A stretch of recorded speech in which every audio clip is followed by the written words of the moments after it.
Congratulations, we made it to the end of chapters 13 and 14. Honestly, the material we used to start off your 8th grade year is probably, these are the chapters that have like the biggest amount of material at one time compared to the rest of the year. So it's only gonna get easier from here, I promise. So let's review what we learned in chapter 13 and 14. The big takeaway from chapter 13, we learned, and you can also find all this information in the What We Learned document that is shared on Canvas. Number 1, subordinate clauses. So we want to remember that they are clauses that can't stand alone.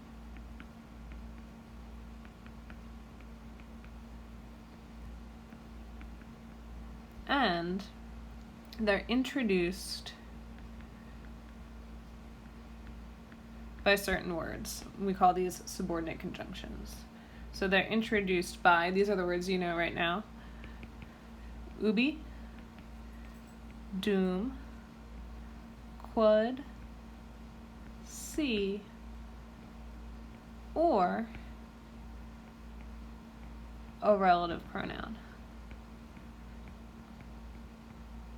And the relative pronouns, if you remember, are qui, quae, quod. So this brings us to the second big takeaway from chapter 13. Relative clauses. So right now, you only know the nominative forms. So we have masculine, singular, qui, plural, qui.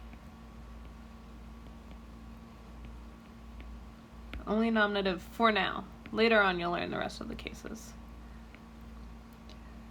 Feminine singular, we're going to have quae, and plural, quae.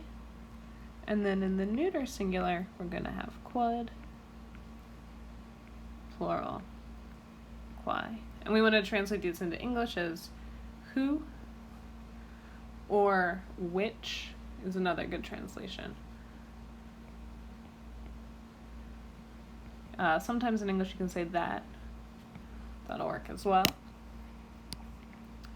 So, the important thing to know about the relative clause is that it will, one, start,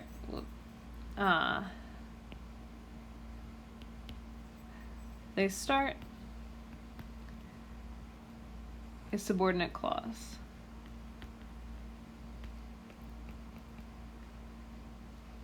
Two, the relative pronoun will always refer back to something or someone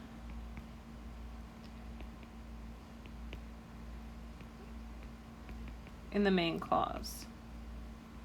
The big fancy word for this is the antecedent, what it refers back to. And it's going to agree with its antecedent in gender and number. It will get its case from its own clause, but like I said, for right now, we're really only worried about the nominative, so we don't have to think about that too much. Alright, so that will wrap up chapter 13. And now, let's move on.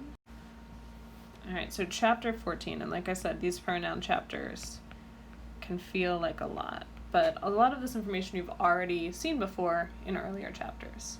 So, pronouns take the place of nouns.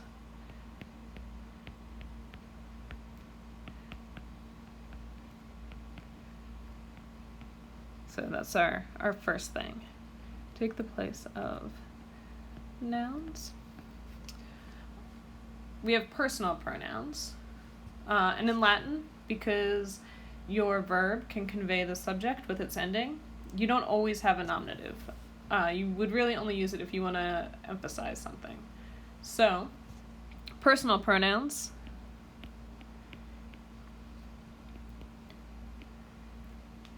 Let's start with the first person singular.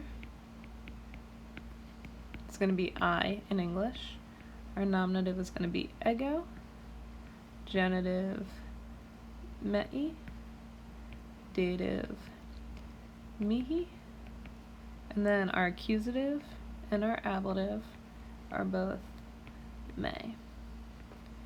If we want to use the second person singular, you, then our nominative will be tu, genitive, tui, dative, tibi, and then our accusative and our ablative will both be te. Again, a cool thing about these personal pronouns for right now is that you have to worry about singular and plural, but you don't have to worry about changing them for gender. So let's make them plural. So we'll keep our heading, personal pronouns. First person plural. So this is going to be we. Our nominative is going to be nos. The genitive, don't worry about too much for right now, but we'll go with nostrum. You'll also see nostri. And then we have our dative, nobis. Accusative, nos. Ablative, nobis. And then our second person plural is going to be, you can say, y'all, yous guys, whatever your preferred, just you, whatever your preferred second person plural is. And our nominative will be wos. Genitive, again, don't worry too much about this right now. Westrum or westry. And then dative, we have wobis. Ablative is the same, so we could fill that in, wobis. And then our accusative is the same as the nominative, wos. So that's through our first and second person. For the third person personal pronoun, we're going to switch things up a little bit. We can use either is, ea, id. This is your masculine, feminine, neuter in the singular. Or we can use ile, ela, elid. You'll see, especially in the nominative, ile used if you're switching subjects. So, again, masculine, feminine, neuter. Now you can go back to those videos and some of the notes or the charts in the back of your book for the full charts for these.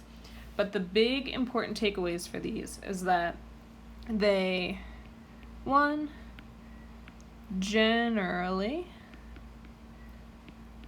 follow an us, pattern, or what I sometimes call 2-1-2. That just means that you have your second declension masculine endings, your first declension feminine endings, and then you use second declension neuter. So they work like adjectives that you're used to seeing. The big exceptions are the genitive singular and the dative singular. And across the board, these are going to end in IUS for every gender in the singular, or they're going to end in an I in the dative. And this will be the same for Isai-id or for Ile. Otherwise, they'll follow the rules that you already know. The difference between Isai-id, which is kind of our default third-person pronoun, and Ile, Ila, Ilud, is that Ile, Ila, Ilud could be a third-person personal pronoun. You could say he, she, or it. Or it could be what we call a demonstrative, and then you would translate it as that or those. That just means that Ile will sometimes show up as a pronoun, or sometimes it will show up as an adjective.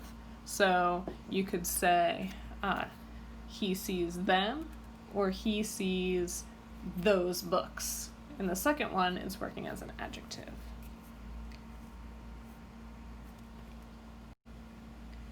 All right, our next big topic for pronouns are reflexive. So our reflexive pronouns are going to look the same in the first and second person as the personal pronouns.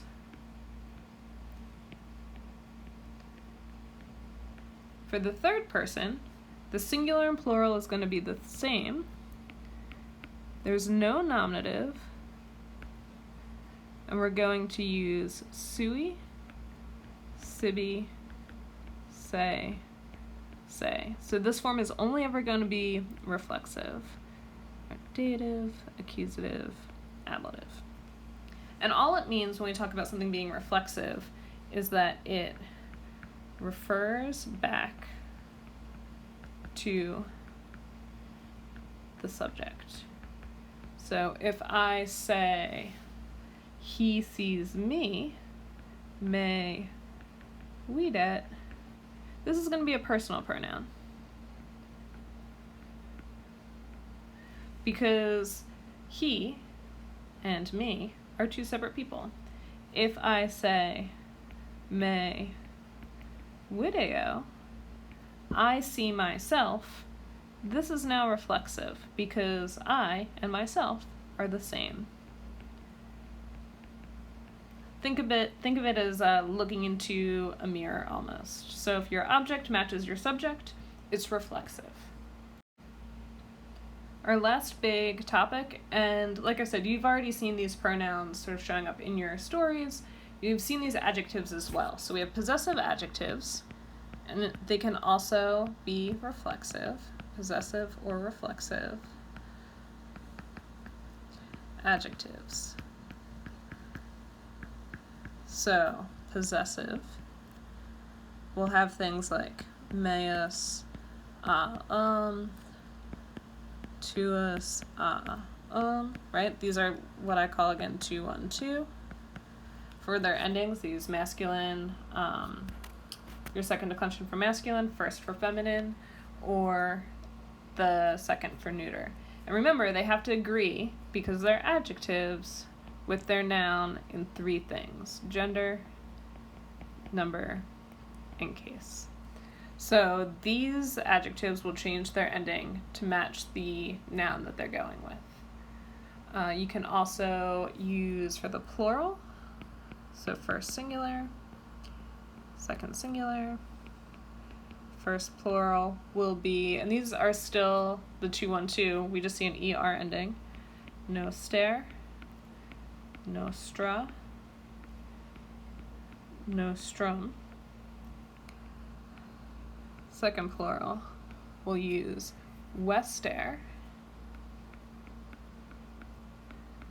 westra, westrum. And these can just be used, like I told you, the genitive was a little bit tricky for the pronouns. Most of the time when we need to show possession, we're not going to use the pronoun in its genitive form. We're just going to give it an adjective. So if we want to say my sword, we're just going to say meum gladium.